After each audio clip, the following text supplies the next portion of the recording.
to go more into the deeper realms. And it can be tough because once you expose those layers and once you see what's kind of under the hood, so to speak, you realize the changes or the work you need to do to get the outside to align with the inside. Hi, and welcome to Yoga Stories Project. Each session, I talk with yogis about their life and practice. I do this to inspire and empower you to bring yoga and mindfulness into your life. Who am I? I'm Hunter Clark-Fields, mindfulness mama mentor. I coach smart, accomplished, overstressed moms on how to cultivate mindfulness in their daily lives. I've been practicing yoga and mindfulness for over 20 years and have taught thousands of women worldwide. Hello, welcome to Yoga Stories Project. I'm so glad you're here. Thank you so much for choosing this podcast to listen to. If you've glanced at a Yoga Journal magazine recently, you probably couldn't help but see our next guest a couple of times, maybe a number of times. She's been on the cover. But Coral Brown goes really deep, and I'm really excited to introduce her today. I know you're going to get a lot out of this interview and our conversation. It's very cool. Before we dive in, I want to mention this podcast is sponsored by Present Mama Community. This is my own monthly subscription service. You get yoga, meditations, and mindful parenting practices designed for moms to fit into your busy life. And you get monthly coaching calls, a couple of them a month now, so you can really check in and get the support that you really need to become more present with your children and with all of your life. And then I want to ask you if you could support this podcast by checking out Present Mama Community and also go over to iTunes and give a review, give a kind review if you like the podcast. It just helps it get to more ears. And I just checked and I didn't have any new reviews. So please go ahead and help me out by giving the podcast a review, and we'll share it far and wide. Now, on to this interview. Hi, I'm Hunter, and welcome to Yoga Stories Project. Today, I'm really happy to have Coral Brown with me, and the most important thing about her is that she teaches in Rhode Island. Yeah, just kidding, because I'm from Rhode Island, but she's actually a holistic psychotherapist and a longtime student of Prana Vinyasa, which is the Vinyasa yoga developed by Shiva Ray. And she leads retreats and workshops all around, and she's a presenter at Yoga Journal conferences and my nearby Philadelphia Namaste this spring. And she is a frequent Yoga Journal contributor and cover model. You see your picture all over Yoga Journal, Coral. My gosh. Yeah. So welcome to Yoga Stories Project. Thank you. Thanks for having me. Yeah, I'm so glad you could come. So we're excited to have you come down to Philly, and you're going to be at Yoga Journal. Tell us about. I like to take my guests back and kind of where did it all start? How did this passion for yoga? Where did you even discover yoga? Well, that would be my mom. I've told this story, every time I'm asked the question, I tell this story, and I tell it with joy and some humor. But I was always, to go even farther back, I was always interested in mythology and philosophy, and I loved Greek mythology and symbology. And so when I got to college, I studied philosophy actually by way of avoiding taking a math class.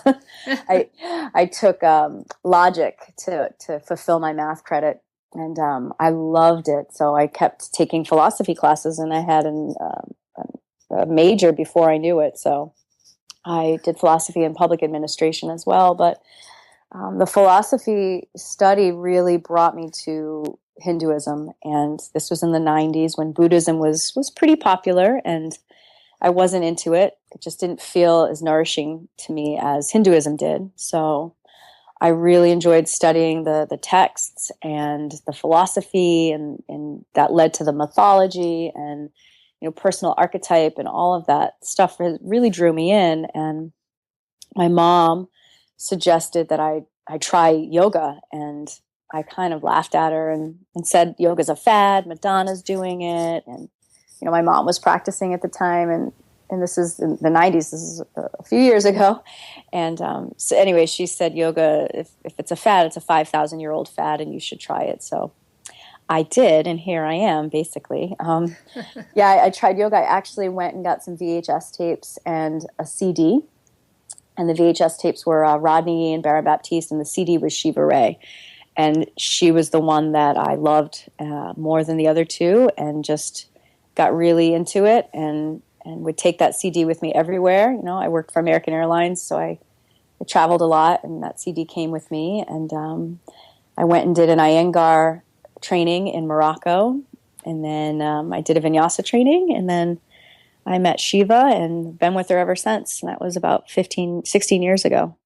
Wow. That's a pretty interesting story. I mean, so the Hinduism drew you in, and you talked about, first question, I was just wondering, so do you have a spiritual or religious background to your childhood, or? Oh, sure. Yeah. I grew up, it's kind of a mix, hodgepodge, but primarily Irish Catholic. There was some mixed signals because I was raised in Alaska for the first part of my life, kind of in a commune like situation with no running water or indoor plumbing. And, my parents and a few other couples had bought 20 acres and just farmed it and built on it and cultivated it. And then when my mom left Alaska and came home to Rhode Island, where she was originally from, and brought me with her, I lived with my grandmother, and, she was second generation Irish and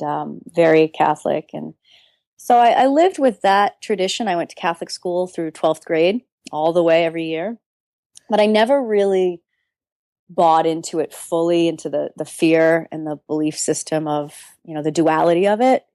And then Hinduism, it just felt very right. The non-duality, the all-encompassing. And it, when I lecture or teach about philosophy and Hinduism, I make sure to mention that it's not just a religion. It's really at its roots a philosophy. And for some it's a spirituality, and for others it's a religion. So it gives us more options to be comfortable.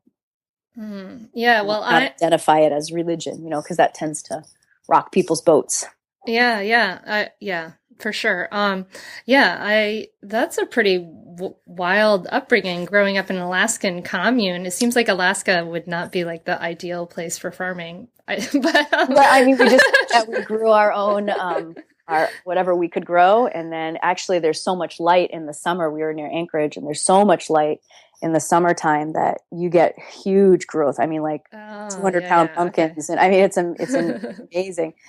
And then you just dry and you can, and you salmon fish. And we lived right on a creek and lived off that creek. And so it was pretty phenomenal. And then I'd go back and visit. My dad stayed there in the cabin he'd built us, which was like a 3-level octagon cabin. And I'd go visit for the summers and school breaks and stuff. So that's so funny. I have an octagon house across the street from me. I'm looking at it right now.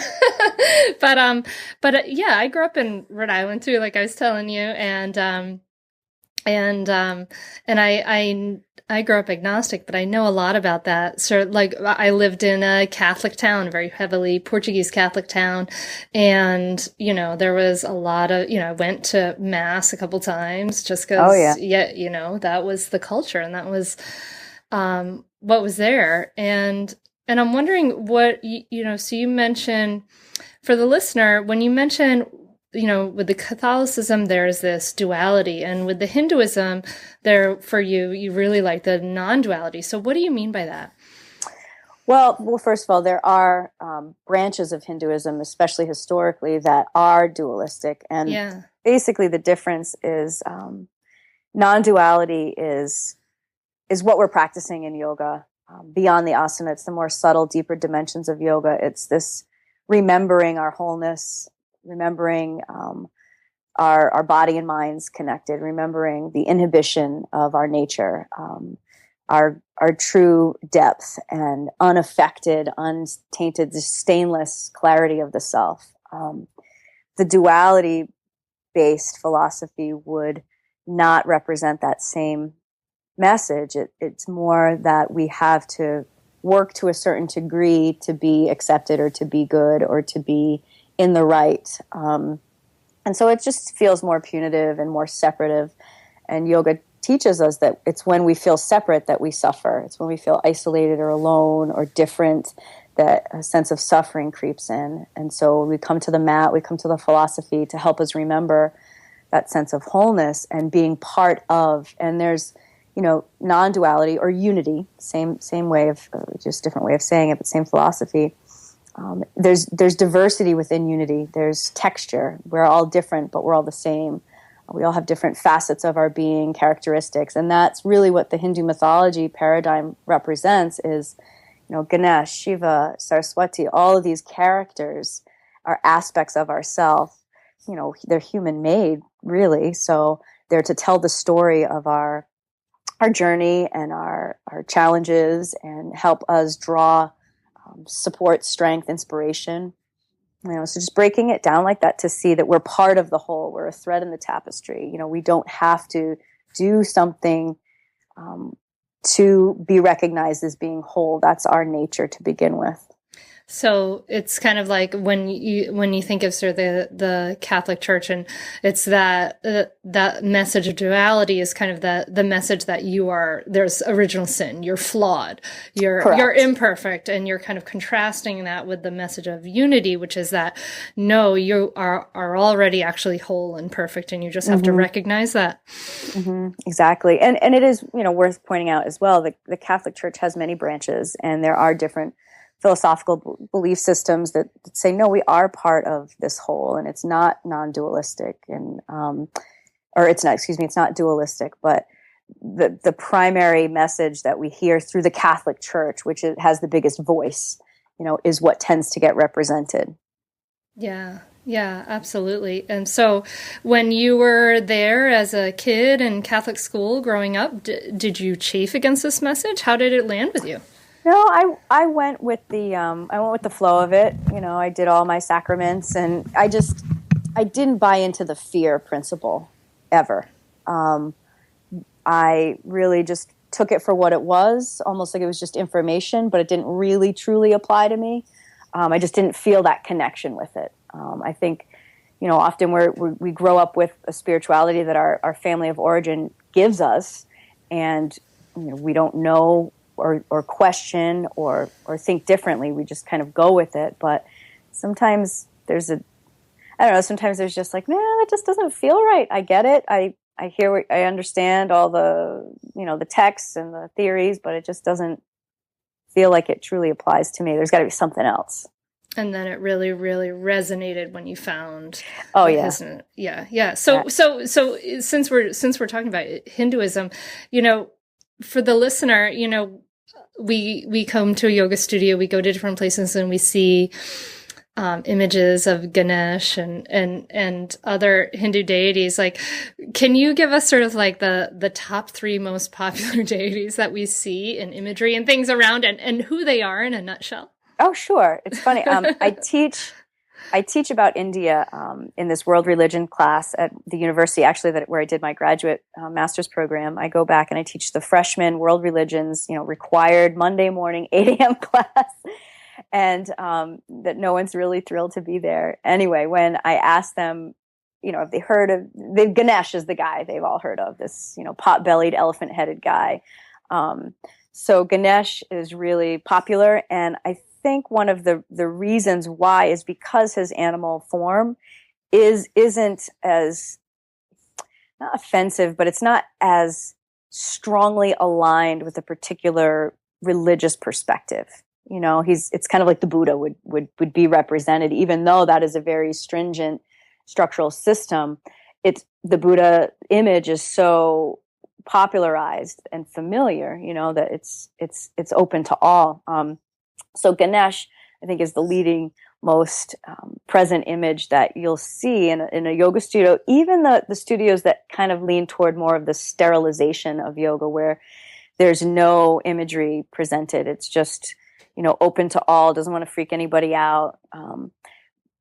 You can kind of cast your own images on the white walls or whatever they might be, but there's usually at least a Ganesh in there somewhere, and he represents removing obstacles. He represents, charting new beginnings, new pathways, and for us to not look at this image and say, I'm summoning this, Om Gam Ganapatiye, I'm summoning this elephant-headed, pot-bellied, smiling, fun-loving guy to come in and clear away these obstacles on my path. That's not what we're really doing. What we're doing is reminding ourselves that we have that power or that fierceness or that sense of strength to be able to rise up to the challenge.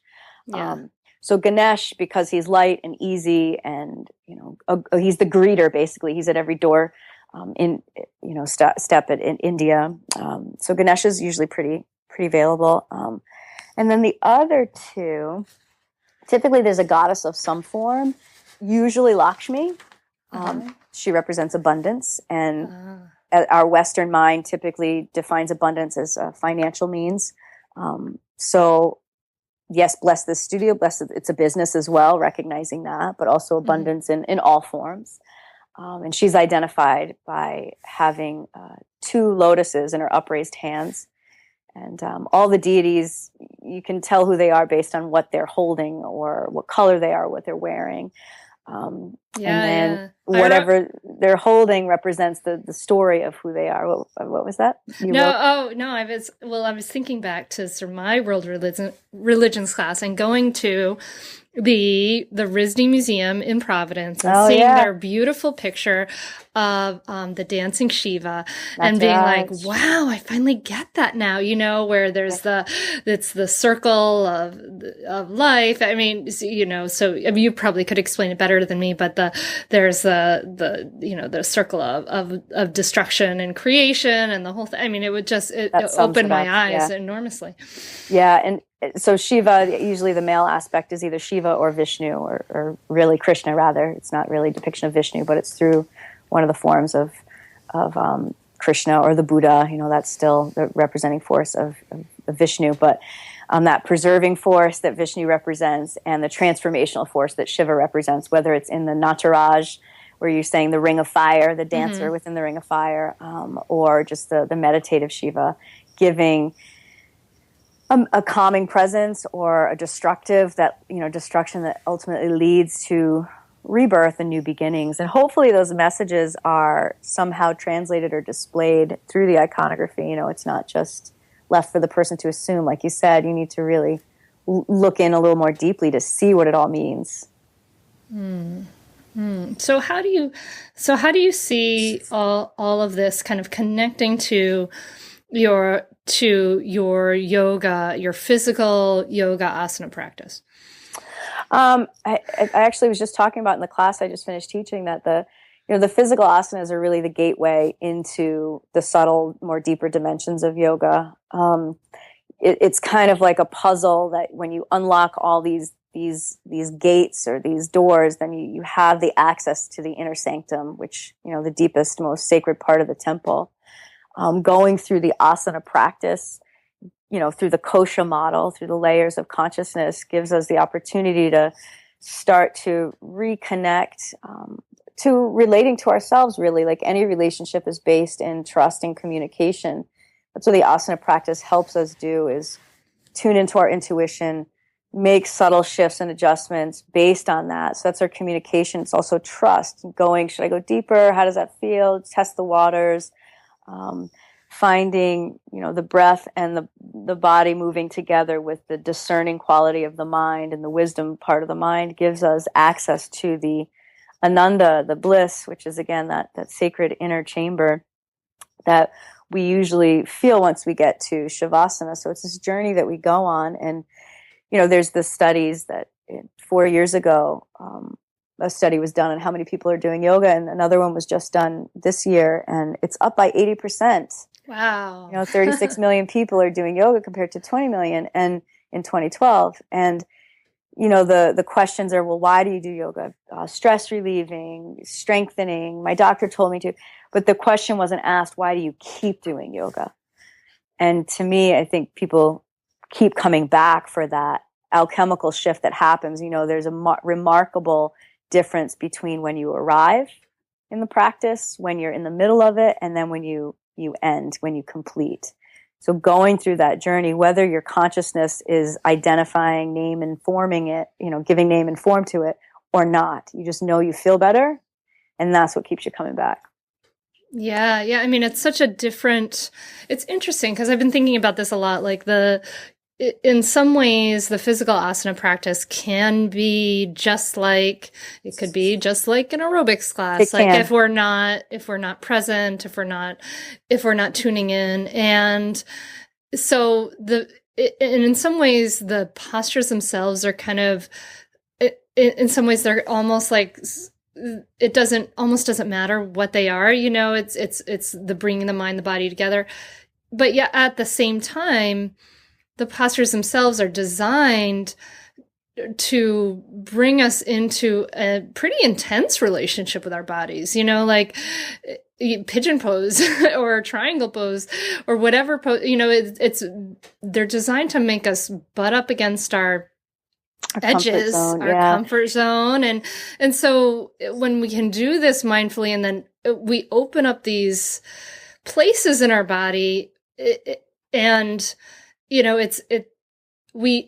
different. The postures are different in that way, but there is this sort of end result of coming together and doing it together in a class, and getting that practice that does often end up with this sort of bliss result that people are like, wow, I do feel amazing. Right. It's like, it is different. And in some ways it's the same. I don't know. Well, there is a neurological component, for sure, that yoga texts has told us for 5,000 years. And now neuroscience is catching on and saying, hey, that's true. What fires together, wires together. So coming into these, these states of awareness, mindfulness, and sustaining that for an hour and a half or an hour, whatever time that the class is, has an imprint, leaves an impact, has an impact, leaves an imprint. But also each of the, you could say, families of asanas, the forward folds, the hip openers, the arm balances, the back bends, they all have a psychosomatic effect on our nervous system, on our emotional system. So whether we know that or not, our body does. Yeah. And it translates that information a lot of the time, unbeknownst to our minds. And then we look in a little deeper. We do a yoga teacher training. We say, why do I cry when I'm in pigeon? Why do I feel anxiety when I'm in a back bend? So you're learning more about yourself, svadhyaya, self-study, and then it's never ending. Yeah, exactly. Yeah. So you mentioned, just to be clear, psychosomatic effect. Can you just define that for the listener? Sure. So your psyche, your mind, but deeper than your mind, your sense of deep knowing, the part of you that protects you, that does what it has to, basically, to make sure that you keep going. The soma, meaning the body, the physical body, these two, the mind and the body, basically connected. And they translate. That's the communication piece. When you come into a back bend, notice how your breath shortens. What's happening is your psyche and your soma are talking to each other. Your mind is getting the alert that there's some fear or there's some contraction, so your breath shortens, your nervous system amplifies, fight or flight kicks in, sympathetic nervous system. Others may have, instead of the fear, which is triggered by, okay, I can't breathe as well, something's happening, I need to protect myself, and we go into a kind of a hot feeling. Usually it's always, actually, there's a physical feeling that then gives way to a mental idea or a mental reaction. So we can get ahead of that by really feeling the feelings and identifying them. You may feel heat, for example, in a back bend, whereas some other people may feel ecstatic joy and exhilaration in a back bend, which is also sympathetic nervous system. When we come into a forward fold, it's a little more insular, more calming. Some of us might feel more claustrophobic there, right? So when the breath translates the message the body's giving it, then the mind hears it, the face reacts, everything starts to, it's this trickle-down effect. So if we can interrupt that cycle and self-soothe, use the tools that yoga gives us really for everyday living, that's what's happening right there on the mat when you talk yourself down, breathe through it, relax your jaw, drop your eyebrows, all those little things that cue your body into, no, it's okay. This is a perceived threat, but not a real one. Yeah. And let's move into that rest and relax response right when we need it in this sort of perceived threat mode. Definitely. Yeah. So you mentioned earlier the kosha model. So what is the kosha model? The koshas are what you could call layers, like nesting dolls. Or I always think of the Tootsie Pop commercial. How many licks does it take to get to the center? But great analogy. I love that. So it's saying that there's 5 layers, and these layers aren't to lead us to believe that we're compartmentalized. It's just that we, being human, using logic, we need to name and give structure to things so we can understand it. So if we were to kind of dissect the layers of consciousness through a yoga class, you can use that model. When you arrive in the yoga class, you're very much in the physical body, the physical realm. You're using all your senses to navigate how to get there, where to park, check in, put your mat down. All that stuff is the outermost layer, the physical body, the annamaya kosha. And anna means food. It's the food body. When we sit down on the mat and the teacher facilitator comes in, they typically start by cueing you to breathe or pay attention to your breath or somehow get grounded in your body. This dropping into the next layer is the pranayam, right? Through breathing, we get the pranamaya kosha. And prana means breath or life force. It's this great web. It's like the force, Star Wars style. So tapping into that, which is throughout the whole body and beyond. And then, prana maya, the word maya means illusion or veil. And all of this that we're separate at all is the illusion. And the kosha is the layer. So we go into the breath body, and we don't forget the physical body. We're just integrating the two and then going deeper into the third layer, which is the thinking mind, the manomaya kosha. Manas means mind.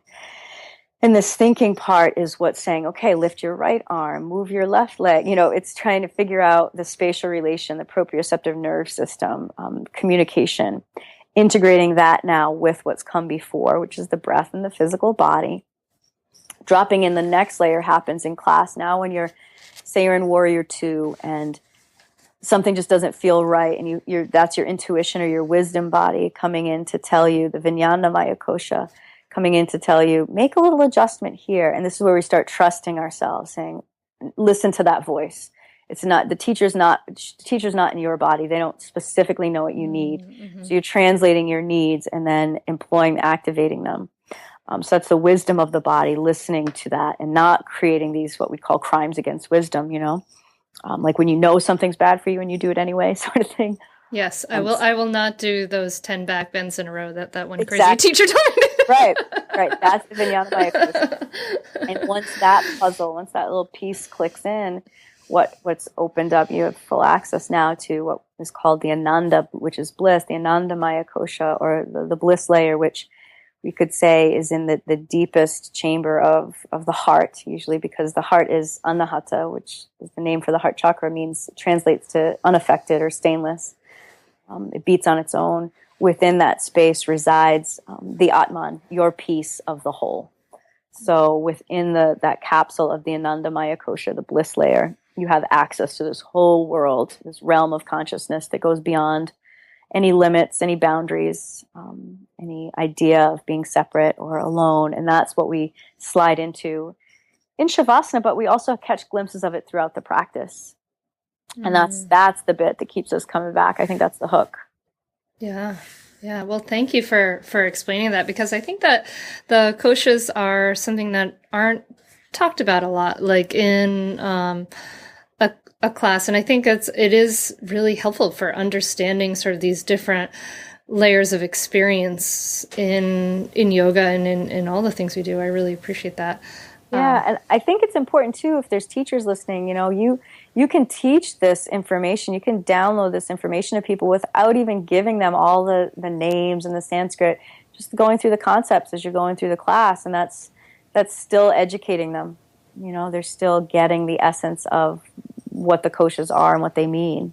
And Same thing with the chakras, all of it, yeah. Sorry. No. And I think just like, it's interesting because, some teachers don't teach any of those things in class, but I think some and want to have just sort of the full experience of being in your body, bringing body, mind, and all those layers of the body together. But I think actually it's helpful for people to be able to sort of put a name to it, to deepen our understanding and to actually access it even more, Definitely. Yeah, it really depends on the teacher's comfort level, yes, their integration of of the material, and the place where they're teaching, taking the pulse of the area. If you give, if you're teaching in a corporate setting, for sure, they may not be into the Sanskrit, but you can still feed them that message. And if you're teaching in a studio where, people are coming to learn, then give it to them. That's what you're there for.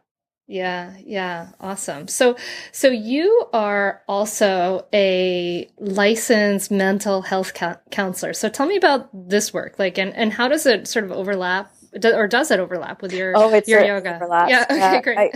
When I was studying philosophy in undergraduate, I knew that I wanted to do some kind of psychology based practice, but I wasn't interested in the sterile kind of Western model. I just didn't feel like that it really encompassed all of the holism that is there. So I decided I wanted to create a philosophical counseling model, and I was researching online, trying to figure out all the, this is still in the 90s, figure out if there were groups out there, and creating a whole new model is daunting. But I stumbled on this website, and it was the most phenomenal integration of everything I wanted. It was a holistic counseling program, and I was like, all right, where do I have to go to do this? And when I scrolled to the bottom of the page, it was in Newport, Rhode Island, and I couldn't believe it.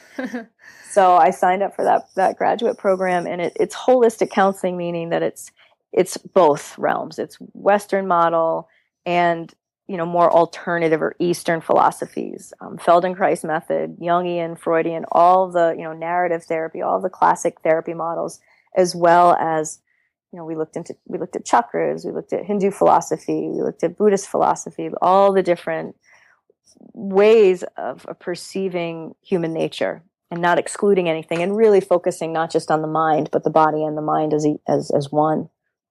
Mm-hmm. So I use, I see patients, clients, I take health insurance. I sometimes they want to integrate meditation or pranayama, some have breath work.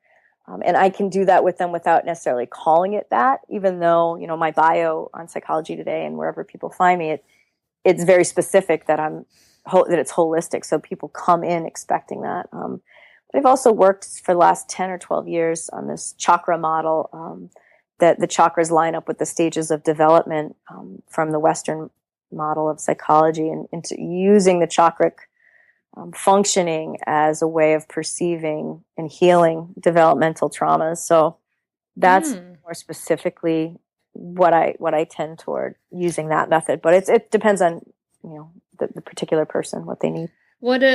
So how do the chakras? I mean, this is maybe a huge question. Oh yeah. So excuse me if it's like. I'll give you an overview. Yeah. I'm really curious. The root chakra. So Maslow, Erickson, the pioneers for developmental psychology. The basic statement is that we can only function at our lowest unmet need. It usually takes a second to absorb that. We can only function at our lowest unmet need. So applying that statement and saying, yes, that's true. When I don't have housing, security, when I don't feel safe, I'm not worried about what am I going to have for dessert. I'm hyper focused on that very most basic need that's not being met. And it can be a higher need, but whatever the lowest unmet need is, that's where our consciousness is operating. Yeah. And there's the Maslow's pyramid where you have the basic physical needs, and then the relationship, etc. Mm-hmm. So those just kind of line up with the chakras, except they're a little limited where, Maslow went back and added in transcendence later on, but it doesn't really get any higher than that. So it's very much I and me based rather than we and us and the whole based. So when we go through the chakras, and we could apply ages to them, Muladhara, the root chakra, right, represents all those most basic unmet needs that you have to have someone else to provide for you. When you're an infant, ages 0 to like 6-ish, depends on the culture, but this is based on a Western model. Mm-hmm. That's when we're developing those we're going through that need system of needing to be fed, needing to be nurtured, needing to be clothed and housed. Those are 4 basic needs are being met by someone else. During that time period, trauma happens. Our coping strategies and skill set is developed around whatever kind of trauma or whatever is missing. So we'll compensate, and this is the psyche doing its job to protect us. We'll make these compensations, and the problem is when we get older, we keep using those compensated kind of coping strategies that we created as a 5-year-old level. Now we're using them at a 25-year-old, age. So they need to be updated, basically. Like your iPhone. And then the second chakra is emotion and expression. It's our, svadhisthana. Sva is true. Your true nature is to create. As, human nature, that's what keeps our race going, is procreating. So even if that's not what you end up doing, when we say being creative doesn't necessarily mean artistic, right? It just means that we're here to create. That's all of our nature. And, second chakra is located where the reproductive organs are located. The time frame that goes along with that is from like 7-ish to 13. What's happening during that time? You're coming into yourself, your hormones, the teenage angst, all of that self-expression that comes out in crying and then happy. You're manic, you're bipolar, basically through your teenage years. You're exploring and creating these little escape pods for yourself through fantasizing, when you're on the younger end of that spectrum, heroes, heroines, putting on little plays, singing in your hairbrush in the mirror. And then typical traumas, someone shames you, someone dampens your self-expression. And that message is either deferred, and if it happens enough, typically we absorb it and believe it. Or right away we experience shame, and that stays with us, and that affects our way of interacting and representing, being self-expressive. And so it goes on from there. Third chakra, power, sense of name, fame, who are we, just identity. And that lines up with being in the collective and setting up our dharma, our purpose, going to college or starting a family, self-identifying, different than your parents, different than your family, different than your friends. Heart chakra, going out into the world now, taking the message that you've cultivated and sharing it and making a difference, imposing your dharma, which is now your based in shraddha or faith, and how you can leave a legacy, or how you can heal the world through what you've learned. But then we go on into the throat chakra, and this is where it starts to move past Maslow, where we're using our throat chakra as a way of expressing not just speech, but our embodied wisdom, everything that we've learned, and either through body language, through writing, through now social media, or orating, teaching, or just teaching your children how to be authentic, how to be your deepest and embodied self. That's what comes through throat chakra. The third eye, intuition, is checking in. This kind of goes beyond now time and space and age. It can happen at any age in our lives. Typically, as a culture, we kind of hover around the third chakra down at the core, make little leaps up into the heart chakra, and then slide back down. But we definitely have moments of clarity and wisdom and perceiving the greater whole, the cosmic consciousness, this Jungian kind of archetype mythology that we all are representing a part of, again, that non-dualistic philosophy, and then continuing on into the crown chakra, where, we start there when we're born, we start fully realized and then forget. And our culture supports this forgetting. And anyway, it takes a lifetime to remember. Eventually we get to it, and we have glimpses, and we keep plugging in, whether it's through meditation, yoga, asana, running, relating to other people, living our dharma and our shraddha, so our purpose and in faith. Wow. Well, thank you. Thank you. No, I really appreciate it, because that's a lot. And I can see the parallels there. And so do you feel like this is your dharma, your purpose, to share this wisdom and to share it through the gateway of yoga?